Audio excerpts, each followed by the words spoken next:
It's time for Community Matters, a service of TCB Broadcasting, and it's sponsored by Vidalia Federal in Lyons and Vidalia, Todd Paget Housing Center in Claxton. Now let's see what's happening in our community with host Tony Doc Wardlaw. Good morning, good morning, good morning. Welcome to this edition of Community Matters. I'm your host, the Doc, Tony Wardlaw, and we are here for, yes, another beautiful, beautiful Wednesday morning. And it's another great time to be listening to Community Matters. And as promised, I have another great show for us this morning. We have in the studio with us, alive and in person. I had to kind of pinch myself to make sure it was him, ladies and gentlemen. It is one of our wonderful surgeons in the area, none other than Dr. Kendrix Evans. Appreciate you having me back. It's been a minute. It's been a long time. It's been too long, my friend. I agree. Too long. Ladies and gentlemen, we had Dr. Evans in the studio.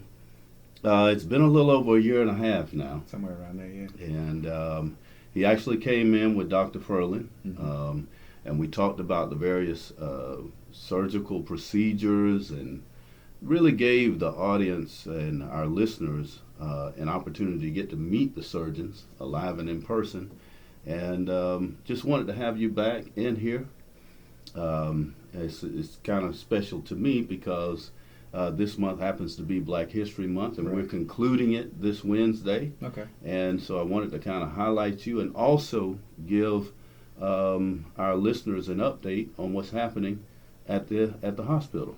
Well, great. I appreciate you having me back, and it is the perfect time considering it's Black History Month, and just to let people know that, you know, we're here to take care of everybody, and there's a face that kind of can help out sometimes, because, you know, there's always those issues with mistrust of healthcare. You know, there have been so many things in the past in terms of, especially amongst African Americans and people of color, and so we want to highlight the fact that sometimes it's good to see a face that you recognize and a face that kind of looks like yours that can understand that struggle. So we want to make sure that that's always available. Absolutely, absolutely.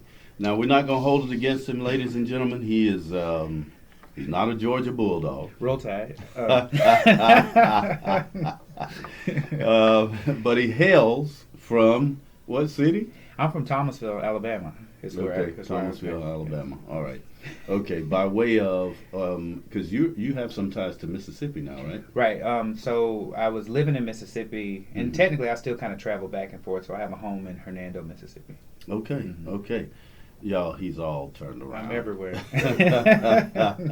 But I've been here, it'll be 5 years in July. Wow. So I've been in the community that long. So see there, man. Yeah. And we always say that on this show, you know, we highlight our wonderful community. And it's something about it, man. When you get here and you breathe in this air and you drink this water, you don't want to go anywhere. Well, you know, and it's just good to be a part of a community that's thriving the way it is here. And the people are always welcoming. But the one thing we got to try to make sure we do is let people know that we're here. Amen. That's good. Good. Well, speaking of letting people know that you're here, you are one of, I want to say, 3 or 4 surgeons. Right now, it's 4 of us. I'm the trauma medical director and then the chair of robotic surgery. And then I have 2 full-time partners, Dr. Henry Furland and then Dr. Michael Kennedy, who's the newest to join our group. Okay. And then Dr. Kurt Hoffman has been with Meadows for, I think, over 20 years, and he's going to be retiring at the end of March. Oh, wow. Yeah. Wow. So we got a little transition, but we just want to make sure people know that even in transition, we're still here, still available to the community. And, you know, how often is it that we get our actual surgeons on the air to hear from you all live and in person? Well, I think it's rare because we try to stay as busy as we can, and you guys keep us busy, but we also want to make sure that when we do have that level of free time, that we're offering it to the community so we can be out here. That's outstanding. Well, we're ecstatic to have you on the show this morning. I want people to know a little bit about you. Okay. You are, in fact, a surgeon. Correct. Now, what are the criteria, or what does it take for one to become a surgeon? It takes a lot of time and a lot of investment. So typically, you're going to do your 4 years of undergraduate, and then do your 4 years of medical school, and then depending on the type of surgeon, you'll at least do 5 years of residency and maybe additional based on what you specialize in. Now, I think, I guess if I add it all up, I did 10 years of quote unquote schooling because I have a master's degree as well. So I did undergrad at Tuskegee University. I have my master's in biomedical science from Barry University. And then I have my medical degree from Morehouse School of Medicine in Atlanta. Oh, wow. Then I was in the Air Force, so I started residency in the military, but I got out of the military. I did a non-ACGME cardiothoracic surgery mini fellowship at the University of Mississippi Medical Center. Oh, my God. And then I finished general surgery at the University of Utah in Salt Lake City. Oh, my goodness. So after 175 years, now I'm a general surgeon. And that's about right, right? All right, that was a mouthful. Yeah.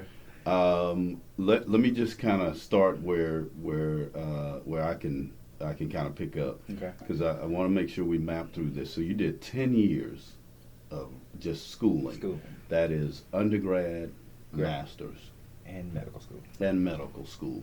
But then you also had a residency. Correct. So I have, I think, 7 years total of residency training. Oh, wow.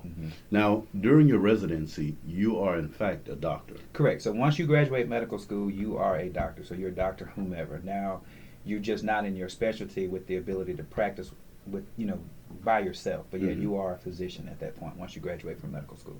Now, I know we talked about this before when you and Dr. Furlan were on the show a year or so ago. But tell us again, how did you end up in Toombs County? So I was actually working in a hospital in Mississippi, and the hospital was filing for bankruptcy, so there were going to be some changes in medical staff and things of that nature. So I was actually looking for another position, and my wife actually used to work for Enterprise. She was one of their regional directors, and she knew of the area. And so when I saw the hospital pop up, we have these little websites where they'll show you where people are looking, and she told me that I should look into it because even though it seemed small, the hospital itself was a diamond in the rough. Oh, wow. And so she actually told me to go ahead and take a look. And so I interviewed, and then I agreed, once Look at there, man. Wow. And we're all the better for it. So that already tells me a lot about your wife. That she, that's a good woman. That whole neck thing right there. Yeah, man. There it is. Turn Look, the head. man. See there, man. That's good stuff. Well, you applied. You're here. And how has it been? It's been great. I think the biggest thing is coming into a new community and a new situation, and then changing, a lot of the environment, changing some of the ways that we used to do things, because medicine is a very dynamic property. So what you learn today is not valid tomorrow, because it's always changing. And I think that's been the great thing, especially with a lot of our administration now, especially they're more progressive, and they allow us to be more progressive, which helps us to be better for the community. So yeah, that's good stuff. Good stuff. So you introduced yourself as the trauma director? Trauma medical director. Trauma medical director. Can you explain that for our listeners? So Meadows is a level 4 trauma center. And so usually you have level 4, level 3, level 2, and level 1. So a place like Memorial in Savannah is a level 1. A place like Grady in Atlanta, those are level 1 hospitals. Okay. So a lot of the times the smaller hospitals are the first door that a lot of these patients see before they get to these larger facilities. So in my role, I've helped to streamline the process, make sure we stay up to board, up to par with the recommendations, and making sure that we have a very fluid process. And our trauma, actually, we have almost tripled in the number of trauma activations that we've had in the last year and a half. And so we've really been able to affect a lot of change in that respect. So okay. So a level 1 would be like Savannah and Grady. And we are level 4. Level 4. So we're a smaller hospital. Sometimes in the level 4s you don't have certain specialties like neurosurgery on 24 hours, things like that. But we're lucky at Meadows because most level 4s don't even necessarily have general surgeons. And so we have a general surgeon presence at Meadows, and that helps us to be a little bit more effective. So in terms of motor vehicle crashes, falls with fractures, gunshot wounds, stab wounds, because even though this is a small area, we see a lot of high traffic in terms of things of that nature, in terms of gunshots, in terms of stab wounds, and sometimes just the falls. That's the kind of trauma that you oversee. Right. Wow. So we actually have those surgeons here in Vidalia. Wow. Now, if Savannah is a level 1, we're a level 4. what's a level 2 and 3? So level 2s and 3s they may not have 24-hour coverage for some of those, different specialties, and that's kind of usually the difference. It's usually based on, one, the size of your facility, and two, the level of specialists and specialties that you have there. Okay. And so, like, your level 1 is going to have everything. Like, they would never ship a patient to any other location for any reason. Got The it. level 2, and a lot of times they function like level 1 trauma centers. Like I would say, Piedmont and Columbus is a level 2. Okay. And so they almost have everything there 24/7, but some things they have to ship to a level 1 or a larger hospital. Got it. So it's a matter of the number of professionals or doctors and the availability. Right, and resources. Because, like, Oh, yeah. I say Dublin, Fairview Park is a level 3. And so they're a little bit larger. They have a Okay. little bit more available than we do. And so, but, hopefully one day we will be able to expand to level 3 status, because we are growing in those numbers. Oh, wow. Okay, so that explains why there are certain, once it reaches a certain level of need, then they have to be transported to either Savannah or Augusta. Right, or Macon. Or Macon. Okay, good. All right, and we have 3 other surgeons, one of whom is retiring. Correct. But the other 2, Dr. Furlan and Dr. you said Kennedy. Dr. Kennedy. And what are their specialties? So they all do basically the same things that I do in terms of capability. Now, Dr. Hoffman doesn't do any robotics, but the other 2 of us do robotic surgery. Yeah. And we're going to talk about the robotics because, in fact, we have a great robotics program here in Vidalia that we've invested a lot in. And I think you're right about how long it's been, because the program itself is about 2 years. It's a little over 2 years old, and so that is about the time we came once we got started. So you're right. Good stuff, man. I I told you that we wanted to kind of highlight you because you're here in the community, and we like to highlight our hometown heroes. And for you to have gone through and gotten the training that you have, and you come back to a small community and giving back, it's just it's good to see, and it's really a pleasure to have you in this community. Well, thanks. I appreciate it. I mean, I grew up in a small community very similar to this one, and so I just know how important it is to not have to travel. Everybody thinks about, you go to Savannah, you go to Macon, you go to Augusta, and you make a day out of it because you have to. But we want to make sure that you're able to take care of those same things at home, because it's just easier. If your family member is sick and they have to be admitted to the hospital, it's a lot easier to drive 10 minutes down the road, and everybody can kind of go in and see, but not everybody has the capability to go an hour and a half or 2 hours away to because you need family when you get sick like that. You do better, you heal better. Absolutely. Ladies and gentlemen, we are here for this edition of Community Matters, and we are talking to none other than Dr. Kendrix Evans. He is one of our surgeons right here in our very own hospital in this community. He's been here for 5 years. Almost. Boy, time is flying by. It does. You blink and it's been 15. Yeah, man. Look, you're almost from Toombs County, man. I guess I'm going to have to claim it, right? We're going to get you wearing the old red and black after a while. That's going to take a lot of intense prayer. That is so funny. Well, is there a local sports team that you kind of root for, or have you hung your hat one way or the other? Toombs County, Vidalia, Heritage Academy, Robert Toombs, Mount Vernon, any of those? Not really. I kind of, it's kind of one of those things where I watch them all just to kind of see how they're doing, but I haven't really absorbed one to be like, okay, that's my team yet. Okay, all right. Well, maybe you can help me with that. Maybe. Yeah. We lean toward, this is Bulldog country all the way around, but yeah, we're going to take a break, and when we come back from the break, I want to kind of get more into some of the additional services we have. We want to talk about the robotics program. Okay. And then kind of ask you some more questions about you, because we are highlighting you. So, ladies and gentlemen, don't go anywhere. We'll be right back after these messages.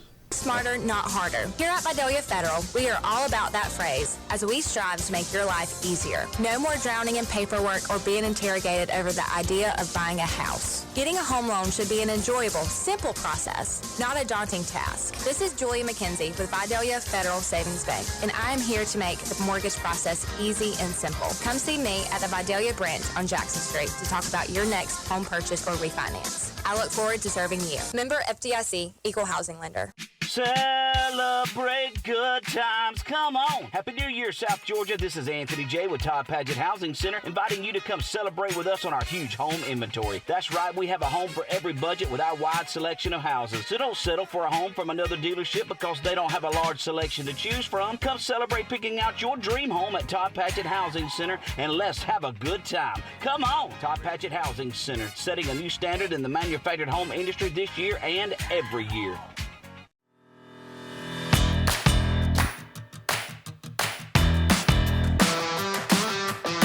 Southeastern Business Solutions back up and running, everybody. We have the full experience set up and ready for you. Swing by SoutheasternBusinessSolutions.com, read about it, hear about it, watch about it, experience it, and then send us a text, SEDS, to 912-423-2761. I am so ready to work with you guys. I have missed you. Give me a call. Welcome back to this edition of Community Matters. I'm your host, the Doc, Tony Wardlaw, and we are here in the studio, and we're talking to the one and the only, the debonair. Do you get that often? You know, sometimes I have to give it a little bit to the people, right? That's right. None other than the man himself, Dr. Kendrix Evans. He is, in fact, a general surgeon. Correct. We talk about general surgery and being a general surgeon, but what exactly does that entail? Well, general surgery is a very broad category. So we do a lot of endoscopy, meaning colonoscopies and EGDs, but that's not the primary function of a general surgeon. We're just trained in that, so we do that. Whereas like in this area, we don't have gastroenterology or GI. And so the general surgeons do a lot of the endoscopies here. But we operate. So we operate on breast for like breast cancer, breast masses, breast lesions. We remove colons for colon cancer. We do a lot of different type of hernia repairs, whether it be inguinal hernias or umbilical hernias or hiatal hernias, ventral hernias. Wow. We do a lot of everything. I mean, even the lumps and bumps. So when people, I think most people around here call them risins and things like that. Like we take care of a lot of those things. And so even, you know, sometimes thyroid surgery. And so we do a lot of different things, and we just want to make sure that people in the community know that you don't always have to leave Vidalia to get those things done. Wow. Yeah. Now, correct me if I'm wrong, but all of that sounds level 1 to me. Well, and then also I forgot to mention like gallbladder surgery. Appendix. Wow. So in a lot of ways it is, and I think that what you always want to make sure is that sometimes when you have a surgeon in a small area, we can do a lot of things, but you want to make sure that your hospital can support the things that you can do. Okay. And so a lot of those things, the things that I mentioned, Meadows is able to support. Now there are some specialty things that we're trained to do, like let's say for instance for pancreatic surgery, where we don't do that operation here. Got it. There are specialists who do that operation more frequently, but as the general surgeon, I know those specialists. So if you do have a patient, for the providers that are listening, and you need them to be seen, then refer them to me because I can get them to the right place. And for the people in the community who are listening, if you are being referred away for some of these things, like having your gallbladder removed, having a hernia repaired, you don't have to be. Wow. And so we're just trying to make sure everybody is informed about what's in their backyard. Wow. So our hospital really is a treasure for this community. It really is. And I mean, the hospital has seen, just from the time I've been here, we've had tremendous growth. And the forecast looks like that's all going to continue, you know, in paramount ways. Like we're not slowing down. We're actually getting better and improving more. Wow. Well, you know, we had Mr. Matt Hasbrook on. It's been a few months, but he comes in and he keeps us updated on the growth of the hospital.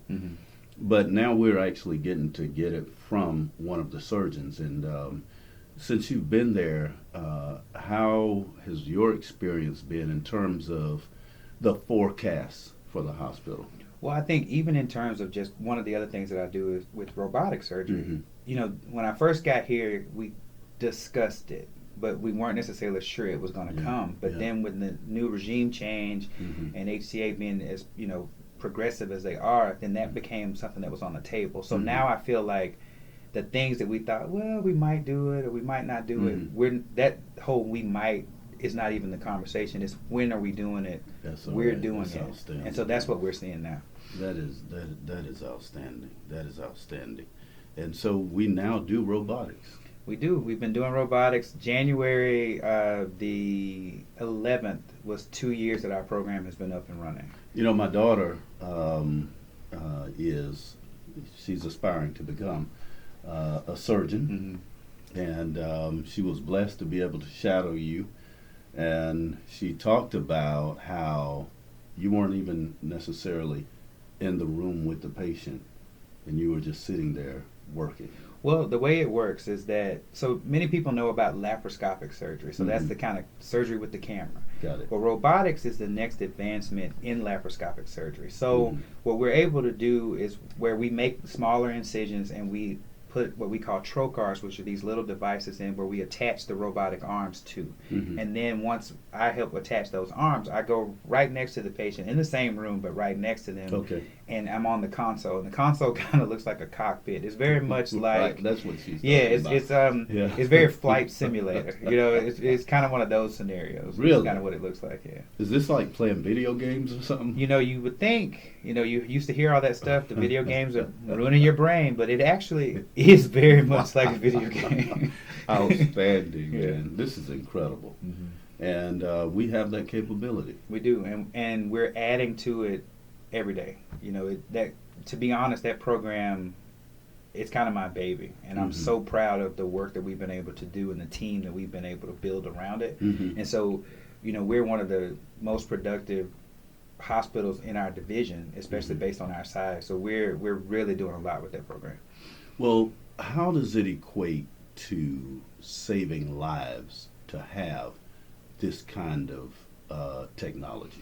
Well, for one thing, you always want to be at the beginning of something rather than at the end. And Okay. so the device in and of itself helps us become more competitive. Okay. It also helps us to bring in different types of highly specialized providers to the hospital and to the area Oh, wow. for starters. And then Okay. secondly, the robot offers, it sounds like, oh, this robot is operating on me, but your surgeon is controlling the robot. That's right. But what That's it right. does do is the visualization of things that you see, it's a 3D camera. Oh, So wow. instead of it being 2D, if you Yeah, want to think of it in yeah, that way, just regular human yeah, eyes. your vision is that much better. Oh, wow. And then it also offers sometimes where there are procedures that we would do from an open standpoint with a big Yeah. incision. The robot actually helps us in some cases get so deep in like the pelvis or so Mhm. deep in like the chest that Mhm. it's actually better than doing it open because you can see more. Oh, wow. That's Yeah, outstanding. and it articulates, and that's the other thing. So the way your wrist turns, Mhm. Mhm. the robot has a joint and a Mhm. wrist, and Mhm. it turns in those same ways, so you can sew with the robot in a way that you can't sew laparoscopically and things like that. That's outstanding.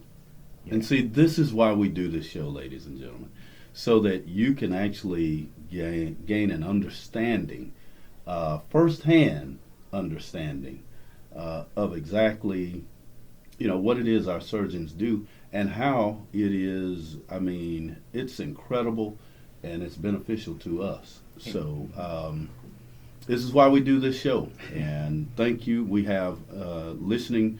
For all of our listeners, we have in the studio with us Dr. Kendrix Evans. He is one of our surgeons right here in our hospital, Toombs County. Now, what is the name of the hospital? The name of the hospital is Memorial Health Meadows Hospital. Because I know it's changed over the years. Us old timers, You're right. we still call it, Meadows Regional Medical Center, Right. but that's not necessarily the case. Yeah. It is, tell us again, what is the name of it? It's Memorial Health Meadows Hospital. The name is much longer, but the great quality is still there. It's still there. Yeah. In fact, it's gotten better. It's even better. And we're highlighting you. Again, it's Black History Month, and I think we would be remiss not to highlight one of our hometown heroes. And the fact that you have come here and you've been here for 5 years, what better time to really share you with the community? Um, I know it's really no different than anyone else who has gone through the practice, but in fact, you are a black surgeon. How does that feel? Again, I will preface this with it shouldn't feel any different.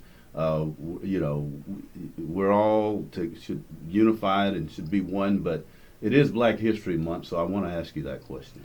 Well, I think you said it best. It should all be equivalent, and in a lot of ways we're working toward making it so, but there is a little bit of a difference in terms of the ease that you can place people at when they see you. And I think that's the biggest thing for me, because sometimes I look at patients and I walk through a room and that smile is something that's not just that they're happy to see the provider, but it's like they're happy to see somebody who looks like them succeeding and being able to help them. And so it's a lot about giving back. And so for me, that's probably the most important part. But then also, you never want to say that you're the representation of an entire group, but at the same time, you are.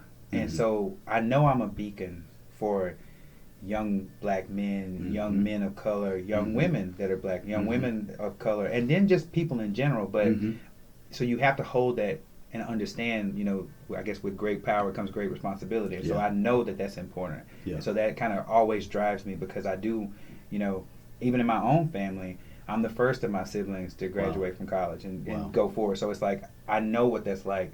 And now my nieces and nephews have followed in my steps. So it's like, I understand that. And that makes it so important to me.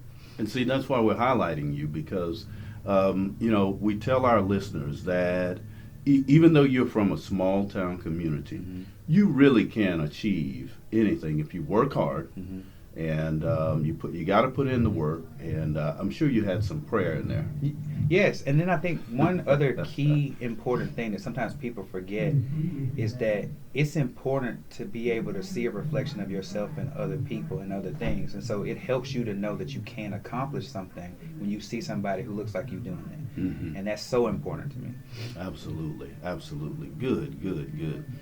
Ladies and gentlemen, again, this is Dr. Kendrix Evans. And you are married? I am. For how many years? 8 years. It'll be 9 in August. Now, do y'all have any children? We don't. We've been working on trying to do that. Okay. All right.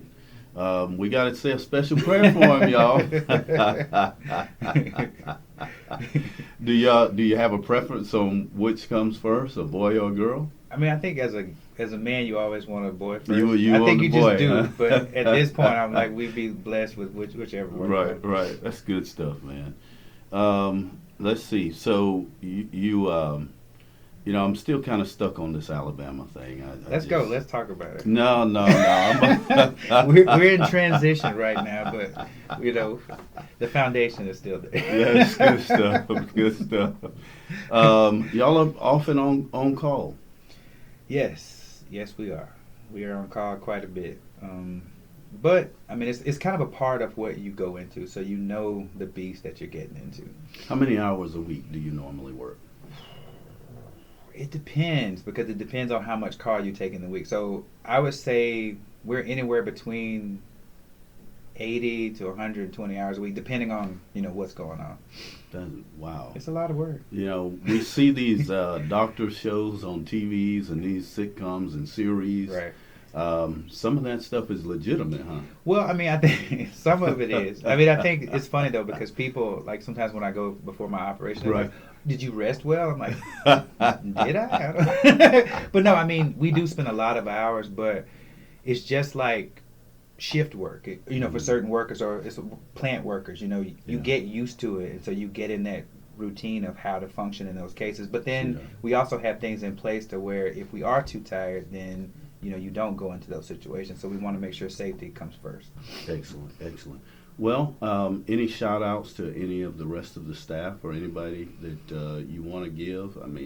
It's kind of your show, and again, listeners, Dr. Kendrix Evans is right here in our community.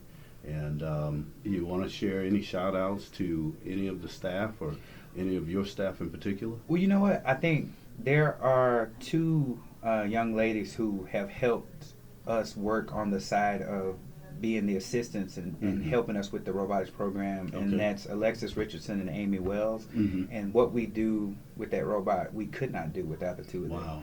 And so I really want to just let them know, because sometimes, you know, you don't always feel as, I guess, appreciated as you can, even if people are telling you every day. So I think that it doesn't hurt to let somebody know just how important they are to you. Yeah. And then also, you know, I think my partners, you know, Henry and Mike, and then also Kurt, it's just like these programs don't work if we don't work together. And so I think that's a key thing. And also just to our administrators, because they have listened to us when we needed them to listen to us. Excellent. And they help us get these items and this equipment, you know, because it's easy for me to say, oh, bring this robot in because it's going to do things. But if nobody's really listening to me say that and helping us get that, it's not going to happen. And so we do have a lot of great ears that help us with the legwork. And so that we're very appreciative of that. Outstanding. And just the community, because I want to thank the community, because community trusts us. Excellent. And I have to build that trust from the community. And so we have to thank you all for participating, because you don't have to come to our hospital. Wow. You don't have to utilize our services, but I just want you to know that they're there. And if you have felt like you couldn't utilize those services, please give us a shot. That's good. That's good. Really, really good. And thank you. Thank you. We're not just knocking the door down to have to use your services. That makes sense. But you know, it is a blessing to know that if we do need them, you're there. You know, one other thing that we do quite a bit of is that we work with our cancer center. And so, unfortunately, cancer is among us all. It's That's right. I mean, my mom is a breast cancer survivor. My stepfather had colon cancer. My father has prostate cancer. So cancer affects us all. But we are also part of that process, because not only do we operate on specific cancers to help remove them, we also place the access so that you can get chemotherapy. See that, man. And so, you know, we work in so many different ways and so many different fashions, and so we're just trying to make a difference one patient at a time. Amen. Thank you, Dr. Evans. Thank you very much. Ladies and gentlemen, it's right here in our own community.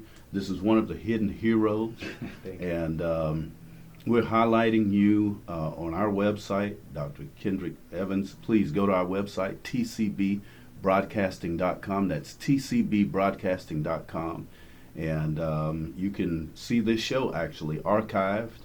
And you can see what the debonair himself looks like. And, you know, go out to the website and see what other services we have to offer at our hospital. And you know, if you're there, perhaps they'll catch you walking through sometime or another. I'm there all the time, so they should see. Well, we thank you again for coming in, and thank you for all you do. Well, thank you. I appreciate you having me, and hopefully next time it won't be so long. All right. Well, as always, we thank our general manager, none other than Ms. Robin Crabb, for producing this show, and all of our sponsors. And we thank you for listening. And this has been another edition of Community Matters. I'm your host, the Doc, Tony Wardlaw. Come back again on next week. We're sure to have another great show for you. Until then, everyone, be blessed. God bless you. Take care. See you next week. You've been listening to Community Matters with host Tony Doc Wardlaw, sponsored by Todd Paget Housing Center in Claxton and by Vidalia Federal in Lyons and Vidalia. Tune in again next week to see what is happening in our community on Community Matters, a service of TCB Broadcasting.